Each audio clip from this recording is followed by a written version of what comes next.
ஹாலிடேஸ்னாலே நம்ம GT holidays தான். South India's number 1 travel brand. தலைசிறந்த திருமண நகைகளின் பிரத்யேக அணிவகுப்பு ஸ்ரீகுமரன் தங்க மாளிகை. தமிழகம் எங்கும் கிளைகளை கொண்ட அண்ணம்மாள் இன்ஸ்டிடியூட்டில் hotel management and hospital management படிப்பில் சேர்வதற்கான அட்மிஷன் நடைபெறுகிறது.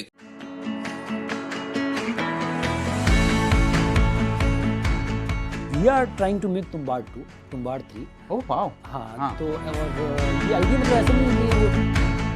Hello Soham Shah, welcome to Galata Plus. Thank you, Bhargava. You know, last time we met at Venice for Tumbad's premiere, world premiere, and now you become a superstar. No, not at all. तब आप एक producer थे, अब तो बिल्कुल star बन गए महारानी की वजह से. नहीं सर, मैं एक्टर ही हूँ और प्रोड्यूस तो मैं मतलब गलत बाय डिफॉल्ट बन गया प्रोड्यूसर. प्रोड्यूस करने में मेरा कोई इंटरेस्ट नहीं है. आई लव एक्टिंग और तभी मैं एक्टर था, आज भी मैं एक्टर हूँ. महारानी के कारण लोगों ने थोड़ा काम देख लिया. उससे पहले मतलब महारानी के, मैं छोटा सा आपको इंसिडेंट सुनाता हूँ. महारानी के लिए हम शूट कर रहे थे तो प्रमोद थे मेरे साथ जो मिश्रा जी बने हैं, और प्रमोद के साथ लोग फ़ोटोज़ खिंचवा रहे हैं और करेंगे. उन्होंने मिर्ज़ापुर किया था. मतलब मैंने उनको कहा दोस्त, हम कितनी भी शिप ऑफ थीसिस बना लें, कितनी भी तुम्बाड़ बना लें, इंडियन मिर्ज़ापुर से ही लोग जानेंगे. तो महारानी से फाइनली मुझे भी लोग जानने लगे. ये हुआ है. अच्छी बात है. You know, what is the reason you call your production outfit Recycle Wala Films? I used to call this Recycle Wala Films, but now I have changed the name. Soham Shah Films हो गया ये. So that was the idea कि कुछ जब when you came to Bombay ना कि तो बहुत cool आपको लोग मिलते हैं कि this is very cool name, recycle करते हैं. And I'm a very देसी person, तो मुझे बाद में समझ में आया कि रिसाइकिल करने की ज़रूरत नहीं है, अपने सोहम शाह के नाम से फिल्म बनाते हैं, वो ठीक है. लेकिन वो नाम कैसे हुआ रिसाइकल वाला? एक फ्रेंड ने सजेस्ट किया था कि इट्स वेरी कूल नेम कि वी रिसाइकल द स्टफ और and that philosophy, and so that why we kept that name for that time. And ship of Theseus हमने उसमें बनाई थी. आफ्टर दैट आई थॉट कि यार ये मेरी पर्सनैलिटी के साथ जा नहीं रहा है, मैं बहुत ही देसी बंदा हूँ. तो फिर मैंने कहा यार चेंज कर देते हैं इसको. तो आप हमेशा कहते रहते हैं कि आप you are from a small town और आप you grow up watching mainstream films वगैरह वगैरह.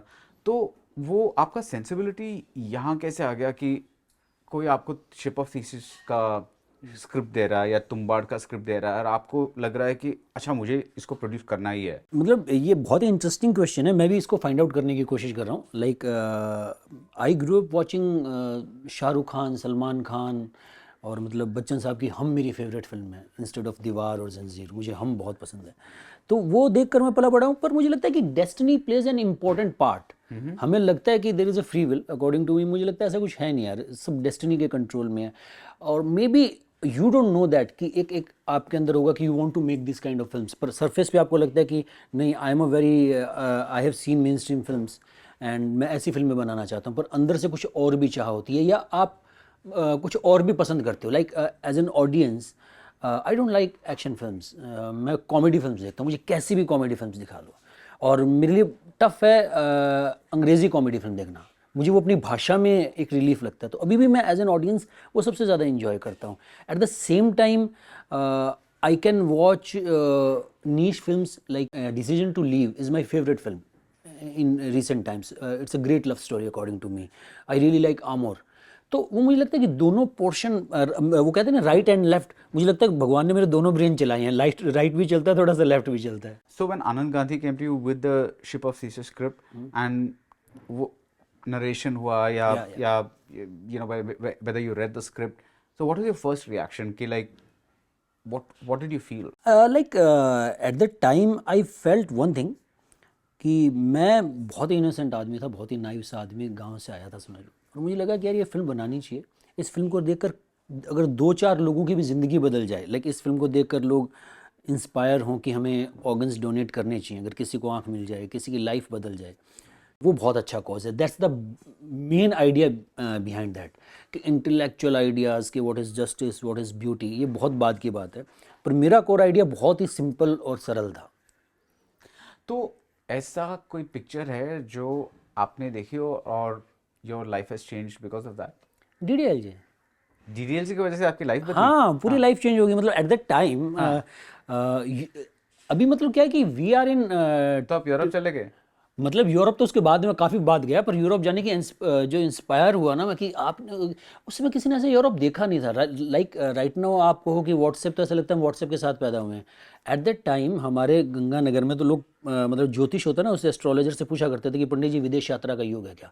मतलब फॉरेन जाना इतनी बड़ी बात हुआ करती थी, और यूरोप इतने सुंदरता से किसी ने दिखाया नहीं था उस समय, कोई प्रिविलेज ही नहीं थी यूरोप जाने की। तो इतना खूबसूरत लगे यूरोप, लेदर जैकेट्स, और वो जो कैन में बियर, हमारे तो बॉटल में बियर मिला करती थी, मतलब 1-1.5 लीटर वाली। तो आपको लगा कि ये कैसी दुनिया है।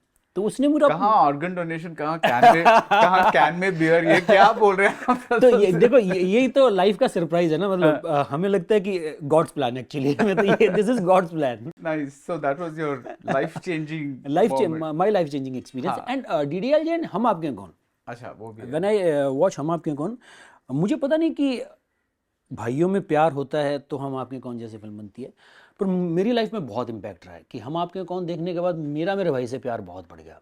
And I am very close to him. सच्ची में? सच्ची में। अच्छा, उससे वो पिक्चर देखने से पहले प्यार नहीं था? मतलब बहुत छोटे थे ना, यू आर ग्रोइंग, तो एक आपके यू डोंट नो कि एक सडनली आप कुछ देख लेते हो, आप इंस्पायर हो जाते हो, आपको लगता है यार हमें भी ऐसी लाइफ जीनी चाहिए। तो मतलब प्यार तो पहले भी होगा, पर वो ज़्यादा बढ़ गया, उसका बहुत इम्पैक्ट रहा मुझे लगता है। मतलब you became more expressive? More expressive, मतलब एक आदमी को होता है कि यार हाँ क्या ज़िंदगी, ऐसी ज़िंदगी जीनी चाहिए। एंड उसने मेरी लाइफ में बहुत कंट्रीब्यूट किया। Like I am here, I am making movies, we are together, but we are together, me and my brother. तो हम बहुत, he is very close to me, तो उसने बहुत कंट्रीब्यूट किया है। He is there, he is handling my business, तो that's why I can produce films. Right. तो हम आपके कौन से मुझे लगता है कि बहुत कंट्रीब्यूशन हुआ है मेरी लाइफ में। Your family values changed? Family values changed. हाँ। लाइक मेरी मतलब मैं I am from a Marwari family, तो लार्जली वही फैमिली थी, पर सडनली एक ना like you are underlining something कि इट्स द फैमिली वैल्यूज या family love is very important. Like when you watch this film तो आप वो अंडरलाइन कर लेते हो कि हाँ यार ये सही बात है।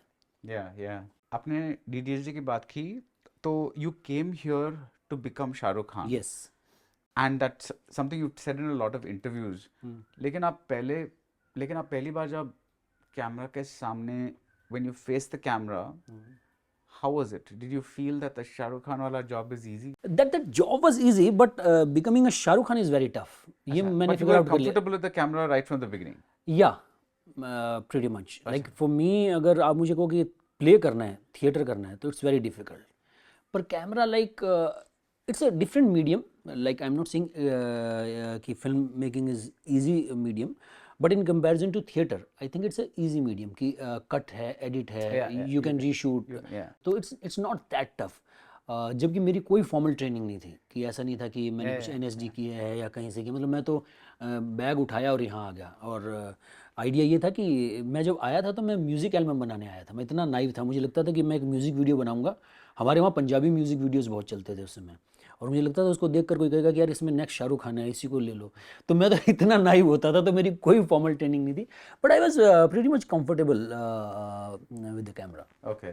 Now looking back, are you glad कि आप नेक्स्ट शाहरुख खान नहीं बने? ये पहली बात तो देखिए, आप ये समझिए कि शाहरुख खान बनना इम्पॉसिबल है। हाँ। शाहरुख खान तो भगवान ने एक ही बनाया है। तो आप बहुत गॉड डेस्टिनी की बात करते हैं। हाँ, आई I बिलीव mean, इन इसी को अब 10 मिनट में आप 3-4 बार बोल चुके हैं उसके बारे में, तो वो फिलोसफी क्या आपका? नहीं, मतलब फ्री विल करके कुछ है? लाइक मेरा फिलोसफी है कि जब मैं आया था यहाँ, तो मैं एक सक्सेसफुल बिजनेसमैन था। एंड मैं सोचा करता था कि मैं कंट्रोल कर सकता हूँ। मैंने मतलब जब आया था तो मैं आप इतने एरोगेंट होते हो कि सक्सेस होती है ना, सक्सेस आप पर बहुत ज़्यादा इम्पैक्ट डालती है। मतलब बिजनेस वाली सक्सेस, कोई भी सक्सेस, किसी भी सक्सेस से निकलना बहुत मुश्किल होता है मेरे हिसाब से। मतलब वो सबसे बड़ी बीमारी होती है। तो मैं एक सक्सेस से आया था, तो मुझे लगता था कि you can control, I can make movies, I can do this, I can do that. But जो मेरे 10 साल का सफ़र रहा है, वो ये रहा है कि मतलब जब मैं आया था तो मैं पूछा करता यशराज की वर्थ क्या होगी। यहाँ से मेरा क्वेश्चन शुरू हुआ था कि लाइक एक बिजनेसमैन प्लानिंग होती है ना, और इन 10 सालों में मैंने समझा ये कुछ नहीं होता, you can't control, you go with the flow. मतलब I was planning to make DDLJ और बाबर, जबकि डेस्टिनी ने मुझे शिप ऑफ थीसियस और तुम्बाड़ जैसी फिल्म दी। जैसे कि वास्तव में मेरा जिनसे कोई नाता नहीं है, कि मैं वहाँ से हूँ जिसने 2010 से पहले सिर्फ 4 इंग्लिश फिल्में देखी थी, और वो भी डब हिंदी वर्जन। मेरे को नहीं पता था कि कौन मार्लिन ब्रांडो है, कौन एल पचिनो है। मैंने देखी थी स्पीड, टाइटैनिक, जुरासिक पार्क और ट्रू लाइस, ये 4 फिल्में मैंने डब देखी थी और मुझे कोई नहीं पता था कि एक रिकी मार्टिन करके एक स्पेनिश सिंगर होते थे, मैं सोचा करता था ये टॉम क्रूज हैं। तो इतना दूर था मैं इन सब चीज़ों से कि लाइक मैं भी आपके सामने बैठ के इंटरव्यू दे रहा हूँ, वर्ल्ड सिनेमा की बातें कर रहे हैं। तो मुझे लगता है कि डेस्टिनी का ही पार्ट है, मतलब मैंने तो ऐसा कुछ प्लान नहीं किया था, मैंने तो कुछ और प्लान किया था। तो I believe in this. Okay, तो शाहरुख की बात कर रहे थे। हाँ, तो लाइक शाहरुख खान तो मुझे लगता है कि भगवान ने एक ही बनाया है, and it's not about stardom, like it's about your personality. एक छोटा सा मैं आपको किस्सा सुनाता हूँ। बार्ड ऑफ ब्लड का प्रीमियर था टाउन में, शाहरुख थे वहाँ, मैंने भी एक छोटा सा कैमियो किया था, मैं था, मेरी वाइफ थी, और मेरी वाइफ आगे जा रही है, शाहरुख खान साहब पीछे हैं और मैं उनके पीछे हूँ। तो एक लड़का ऐसे फट से क्रॉस करके जा रहा था, तो शाहरुख खान के हाथ फट से ऐसे मेरी वाइफ के इधर चले गए उनको प्रोटेक्ट करने के लिए। तो ये जो उनका मतलब उनका औरतों के प्रति एक रिस्पेक्ट है या बच्चों के प्रति प्यार है, तो इसीलिए दुनिया उनसे इतना प्यार करती है। तो he is a very different person. हम सोचना चाहते हैं कि हम वैसी लाइफ जीना चाहते हैं, पर वो एक अलग इंसान है यार, तो you can't be a Shahrukh Khan. Okay. So, which role do you prefer? Do you like to be the mainstream actor or the producer of non-mainstream films? Main stream actor, like मुझे रोमांस करना है, मुझे कॉमेडी करनी है, गया नहीं है DDLJ, कहीं गई नहीं है। लव रंजन प्रोडक्शन में हाँ कुछ कर रहे हैं ना? हाँ, comedy? मैं कॉमेडी कर रहा हूँ, it's a silent film, like Pushpak, हाँ। तो वो मैं एक कर रहा हूँ। तो मुझे कॉमेडी करनी है, मुझे कॉमेडी में बहुत मज़ा आता है। मुझे मतलब ऋषिकेश मुखर्जी की सब फिल्में बहुत पसंद हैं, कथा मुझे बहुत पसंद है, चश्मे बद्दूर मुझे बहुत पसंद है। तो मुझे कॉमेडीज़ में बहुत मज़ा आता है, मुझे रोमांस में बहुत मज़ा आता है, एक्शन भी करना है मुझे। तो मुझे सब तरह के जॉनरा एक्सप्लोर करने हैं, मुझे मेन स्ट्रीम एक्टर बनना है। अच्छा, बन चुके हैं आप? आई डोंट थिंक सो, अभी तो मतलब काफ़ी टाइम बाकी है, मतलब करते रहना पड़ेगा, काफ़ी काम करना पड़ेगा। As a producer, what is the economics of making a Tumbad or a Ship of Theseus? मगर अगर मैं एक ऐसा पिक्चर बनाना चाहता हूँ तो I am investing x amount of money, तो कम से कम वो एक्स अमाउंट तो वापस आना चाहिए ना? राइट। लेकिन हमारे देश में लोग ऐसे पिक्चर्स देखते ही नहीं थिएटर्स में। तो how do you like make sure that जो एक्स अमाउंट ऑफ मनी आप डाल रहे हैं उसमें, उसका कम से कम वो तो कवर हो जाता है? How does that happen? Because OTTs का भी कुछ भरोसा नहीं, because sometimes they pick up some movie, sometimes they don't pick up some.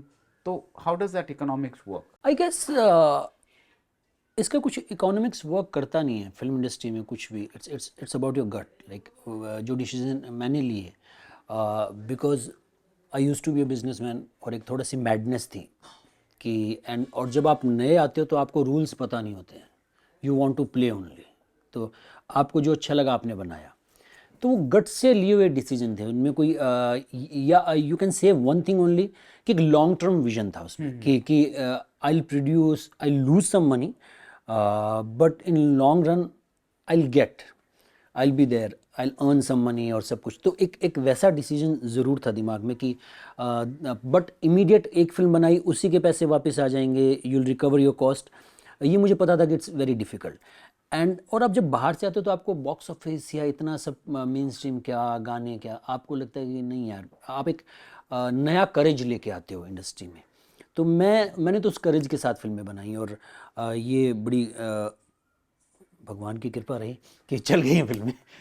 No, but वो इकोनॉमिक्स कैसा वर्क करता है? कहाँ से आते हैं पैसे? लाइक पैसा जो वापस आता है वो कहाँ से आता है? लाइक पैसा तो like nowadays I guess OTT is the that's the main thing कि you'll get your big amount from OTT, maybe original है या licensing है कि like for Tumbad we got very decent amount from OTT, तो उससे काफ़ी cost cover होता है। आई थिंक इस क्वेश्चन में मैं ऐड करना चाहता हूँ, मुझे ऐसा लगता है कि हम राइटिंग पर थोड़ा कम काम करते हैं।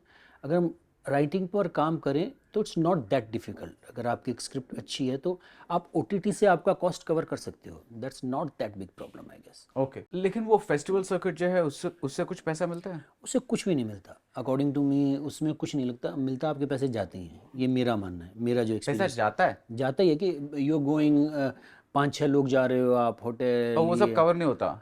फेस्टिवल कुछ मतलब वो 1-2 लोगों के लिए अकोमोडेट करते हैं, हर किसी के लिए नहीं करते हैं। नाउडेज फेस्टिवल वगैरह पहले यूज़फुल थे जब OTT नहीं था, तो आपके DVD राइट्स या हर कंट्री के राइट्स बिकते थे। अभी आज OTT लेता है तो वो एक्सक्लूसिव लेता है, वर्ल्ड राइट लेता है तो उसका कुछ मुझे नहीं लगता कि कोई पॉइंट है, या आपको मिलेगा तो भी बहुत कम पैसा मिलेगा. I think the best thing is OTT.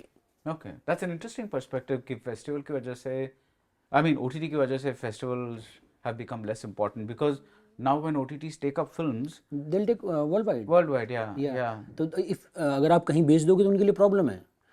तो that's why like it's a good thing कि फेस्टिवल जाओ आप मज़े करो, बट बिजनेस आई गेस कम ही अपॉर्चुनिटीज़ होती हैं. तो आप जब आपका वो मेन स्ट्रीम करियर बढ़ रहा है अभी, डू यू फील दैट आप ऐसे ऑफबीट फिल्म्स भी प्रोड्यूस करेंगे अभी?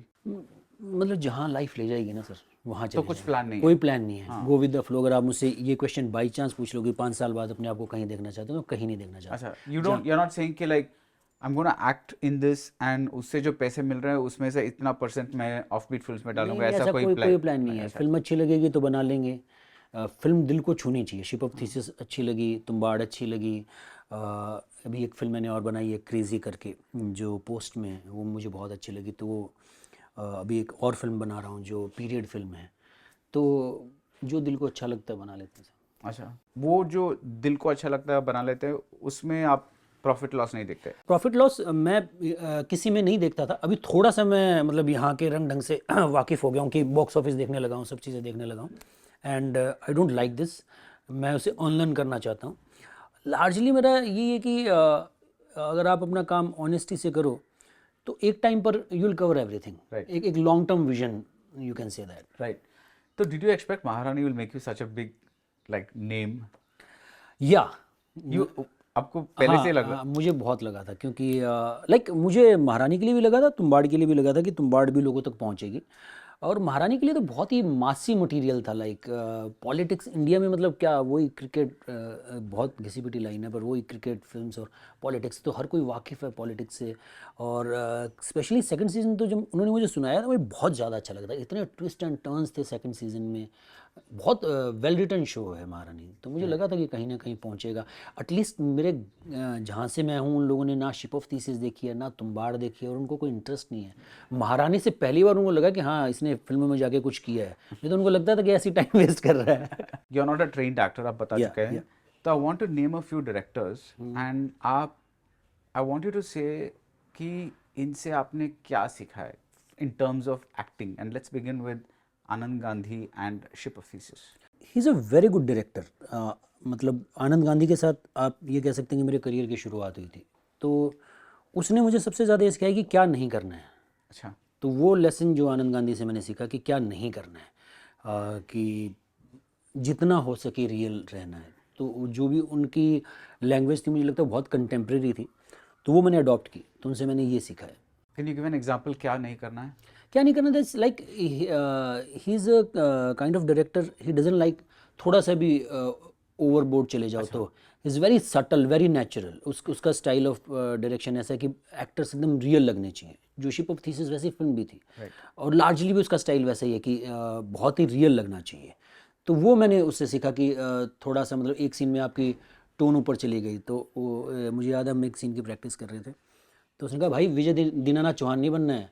तो फट से मैंने सेकंड टेक में सुरुज का नीचे किया. तो he is that kind of director. तो उसके कारण शायद मेरी ट्रेनिंग ऐसी हो गई है कि लाइक फॉर मी महारानी पहला शो था जहाँ मैं इतना ज़ोर ज़ोर से चिल्ला कर बात कर रहा हूँ.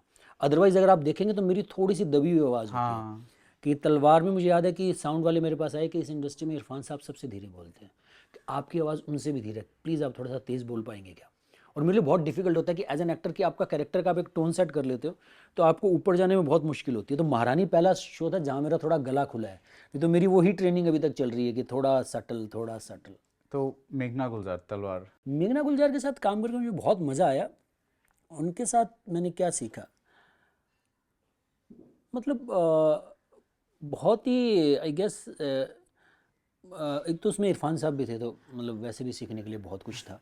तो बाकी मेघना के साथ मैंने थोड़ा सा मोमेंट में रहना सीखा कि when you are in a scene like कि तलवार में आप देखोगे तो बहुत डायलॉग नहीं है इस कैरेक्टर के, उसकी प्रेजेंस ही है. तो हाउ कि आप बिना डायलॉग के भी आप सीन में कैसे अपनी प्रेजेंस दिखा सकते हो, वो मैंने मेघना से सीखा I guess. Right. Hansal Mehta, Simran. Hansal sir तो खुला छोड़ देते थे सर कि जो करना है करो. तो हंसल सर का देखा तो तुझे जो अच्छा लग रहा है वो करो। और बट उनकी आँख इतनी शार्प थी कि मुझे याद है कि एक नोट मैंने गलत किया था, एक सीन था कि जहाँ कंगना जा रही है और मैं ऐसे कुछ करके ठोकर मारता हूँ, और मैंने ऐसे नेसेसरीली इम्पैक्ट के लिए किया, और उन्होंने मुझे पूछा तूने क्यों किया ऐसा। तो मतलब उनका भी, हंसल मेहता, आनंद गांधी, इनका एक बहुत ही अप्रोच है कि मिनिमल, कि सटल जितना रियल। तो मुझे लगता है कि जो आनंद से सीखा वो हंसल सर से थोड़ा और गाढ़ा हो गया कि हाँ ये करेक्ट रास्ता है। राही अनिल बारवे, तुम्बाड़। राही अनिल बर्वे तो मतलब मैं मारवाड़ी लड़का हूँ सर, और हमारे यहाँ कहावत है कि मतलब मैंने मेरी जब 20s में कभी एक्सरसाइज नहीं की है। हमारे यहाँ कहावत है कि बानियों के बेटे वजन नहीं उठाते। ओके। ये तो धरन पड़ जाती है, मतलब धरन होते है, पेट में कुछ गड़बड़ हो जाती है तो वजन नहीं उठाना चाहिए। तो मैं उस फिलॉसफी से पला बड़ा हूँ, और आप शिप ऑफ थीसिस देखेंगे तो मैं बहुत ही मारवाड़ी गुजराती आदमी लगता हूँ। पर राही अनिल बर्वे की आंख थी कि उसने उसमें एक मैस्कुलिन आदमी देखा, कि उसने कहा कि उसने मुझे तुम्बाड़ ऑफ़र की, सबसे पहले उसने एज एन एक्टर ऑफ़र की थी। तो उसकी तो मतलब मैं क्या अब आपको, कि जो तुम्बाड़ का आप लुक देखो, कि जो आंखें बिग बाल, क्योंकि डायरेक्टर का विजन होता है कि एज एन एक्टर और कई बार एज ए ह्यूमन बीइंग हमारी इमेजिनेशन लिमिटेड होती है, और कोई सामने वाला आकर कहता है कि यार कि मैं आप में ये देख रहा हूँ। तो राही का तो वो कमाल था कि वो जो एक macho side, like I can say कि I want to do action films because of Tumbbad, कि मुझे लगा कि हाँ मैं बॉडी बना सकता हूँ या कर सकता हूँ। वो मुझे लगता है राही का कंट्रीब्यूशन है कि अगर मैं एक्शन फिल्म्स करूँगा तो उसमें आएगा special thanks Rahi Anil Barve. Karan Sharma and Ravindra Gautam, ji Maharani. जी तो ऑब्वियसली आपने कहा कि गला खोलना सिखाया उन्होंने, हाँ, तो उसके बाद मतलब जेस्चर्स भी थोड़ा फ्लैम्बॉयंट। हाँ थोड़ा महारानी से मैं मेन स्ट्रीम एक्टिंग की वो मुझे लगता है कि एक मेन स्ट्रीम एक्टिंग सीखा हूँ, कि जेस्चर्स या गला खोल के भी ऑथेंटिक कैसे रह सकते हैं। मतलब ये कई बार ये नहीं होता कि आपको लगता है कि आप थोड़ा सा लाउड होंगे तो आप उसका जिस्ट खो देंगे या आप ऑर्गेनिक नहीं रहेंगे। तो वो मैंने, मुझे लगता है महारानी सीखा कि गला खोल के भी आप ऑर्गेनिक रह सकते हैं। नाइस। रीमा काकटी, जिसके साथ आप एक ओटीटी शो कर रहे हैं, दहाड़, जी, तो उनका सेंसिबिलिटी क्या है? उनका सेंसिबिलिटीज़ बहुत मस्त डायरेक्टर हैं। फर्स्ट ऑफ ऑल वो भी ज़्यादातर मतलब वो ऑब्जर्व ही करते हैं कि एक्टर को करने दें, कि जैसे हंसल सर का जो अप्रोच था कि, और कभी उनको लगता है तो वो कहते हैं कि ऐसा कम कर लो, ज़्यादा कर लो। वो डायरेक्टर तो बहुत अच्छे हैं ही, वो बहुत अच्छे इंसान भी हैं। मैं आपको छोटा सा किस्सा सुनाता हूँ कि एज एन एक्टर क्या होता है कि वो जो उसका दहाड़ का भी जो कैरेक्टर है वो थोड़ा सा फ्लैम्बॉयंट है, कि पुलिस ऑफिसर है पर चश्मा वश्मा और बॉडी, मतलब आपका कैरेक्टर? हाँ मेरा कैरेक्टर। और मैं रीमा से रिक्वेस्ट कर रहा था, यार मैं एक सीन था, मैंने कहा सन ग्लासेस लगा लूँ क्या इसमें। तो रीमा ने कहा कि जबकि घर के अंदर सीन है पर वो कैरेक्टर को अलाउड है, मेरे हिसाब से वो कैरेक्टर है ऐसा कि वो घर के अंदर लगा सकता है। तो रीमा ने कहा तू ट्राई कर ले। मैंने ट्राई किया तो रीमा को जमा नहीं थी, मैंने कहा नहीं रहने दे, तो मैंने निकाल दिया। उसके 2-3 घंटे बाद हम कहीं और शूट कर रहे थे, तो वो आउटडोर था। तो रीमा आई मेरे पास कि तू यहाँ चश्मा पहन सकता है। तो वो जो एक केयर होती है ना कि एक्टर क्या करना चाहता है, कि इतना सेंसिबल होना, इतना सेंसिटिव होना कि एक सेट पे आप डायरेक्टर हो, you are handling so many things at the same time, आपको याद है कि यार ये करना चाहता था या वो करना चाहता था। तो वो मुझे बहुत मज़ेदार एक्सपीरियंस लगा। और रीमा की एनर्जी कुछ अलग ही है, लाइक एज ए डायरेक्टर हम, मुझे याद है कि एक सीन कर रहे थे जो बहुत इंपॉर्टेंट सीन है उसमें सीरीज़ में, और मैं हूँ अकेला कैरेक्टर हूँ और क्रू भी बहुत छोटा था, और कुछ कारें वारें आ गई तो सीन रीमा का बिगड़ेगा। तो रीमा जो गुस्सा है, रीमा खुद लगी हुई है कि हटो हटो हटो। तो वो जो एनर्जी होती है ना क्रिएटिव आदमी की, जो सेट पे होता है कुछ अलग ही होता है। तो वो मैंने सीखा रीमा से कि हाँ आप इतने डूब जाओ, अगर कोई काम करो तो इतना डूब जाओ। Finally what is important, awards और box office? Box office but मतलब नो वो क्वेश्चंस। कि व्हेन यू केम हियर ना, तो आपको लगता है कि you need validation and critically claim. मतलब अगर बॉक्स ऑफिस नहीं होगा तो मज़ा क्या है, कि अगर मेरे गांव में लोग नहीं कहेंगे कि हाँ हमने तुम्हारी फिल्म देखी है, तो फिर क्या मज़ा है, फिर आप कुछ भी करते रहो। तो मेरे लिए वो ज़्यादा important I guess. Yeah. So again, I do hope that you continue to make films like Tumbad, because we do need producers who nurture those films as well. But I Definitely. also wish you a lot of mainstream Comedy success. and- Yeah, like so I really want to see वो love Ranjan के साथ आप क्या कर रहे हैं, वो उनका प्रोडक्शन है ना? उनका प्रोडक्शन है। हाँ। तो या definitely, and we are trying to make Tumbbad two. Tumbbad 3। Oh wow. हाँ तो और ये आइडिया मतलब ऐसा नहीं है कि वो तुम्बाड़ चल गई तो आइडिया, वो हमेशा से एक आइडिया हुआ करता था, बट अभी तक हमारी वो राइटिंग क्रैक नहीं हुई है, तो वी विल मेक तुम्बाड़ 2 और 3 for sure. 2 and 3। 2 and 3। Wow nice. मतलब अभी राइटिंग चल रही है? राइटिंग चल रही है, काफ़ी टाइम से ही राइटिंग चल रही है, मतलब काफ़ी आइडियाज़ थे, 3-4 आइडियाज़ थे जो हमने डिस्कस किए, एक टाइम पे लगा कि कहीं पहुंचेंगे, फिर मज़ा नहीं आया, तो वी आर चेंजिंग इट, तो राइटिंग प्रोसेस में है, तो आई थिंक जल्दी शुरू होगा कुछ। आपको ये नहीं लग रहा कि वो एक सेल्फ कंटेन पूरा हो गया हो उसमें? तो नहीं, मुझे नहीं लगता कि, और ये आइडिया मैं फिर जैसे आपको कह रहा हूँ कि ये नहीं कि तुम्बाड़ को प्यार मिला इसलिए था, मुझे लगता था कि, और इतना पेशेंस मैंने रखा as a businessman, as a producer के 7 साल पेशेंस रखा, या मुझे लगता है कि बहुत इन्वेस्टमेंट थी तुम्बाड़ की, क्योंकि हमेशा उसमें आइडिया था कि इसका प्रीक्वल बनना चाहिए, इसका सीक्वल बनना चाहिए, क्योंकि वो दुनिया में मुझे लगता है कि बहुत पोटेंशियल है, बहुत कैरेक्टर्स हैं, और हमारे मतलब माइथोलॉजी में और चीज़ों में इतना कुछ है जो हमने भी देखा नहीं है, तो मुझे लगता है काफ़ी कुछ क्रिएट किया जा सकता है। अच्छी बात है। All the best. Thank you. ஹாலிடேஸ்னாலே நம்ம ஜிடி ஹாலிடேஸ் தான். South India's number 1 travel brand. தலைசிறந்த திருமண நகைகளின் பிரத்யேக அணிவகுப்பு ஸ்ரீகுமரன் தங்க மாளிகை. தமிழகம் எங்கும் கிளைகளை கொண்ட அண்ணம்மாள் இன்ஸ்டிடியூட்டில் hotel management and hospital management படிப்பில் சேருவதற்கான அட்மிஷன் நடைபெறுகிறது.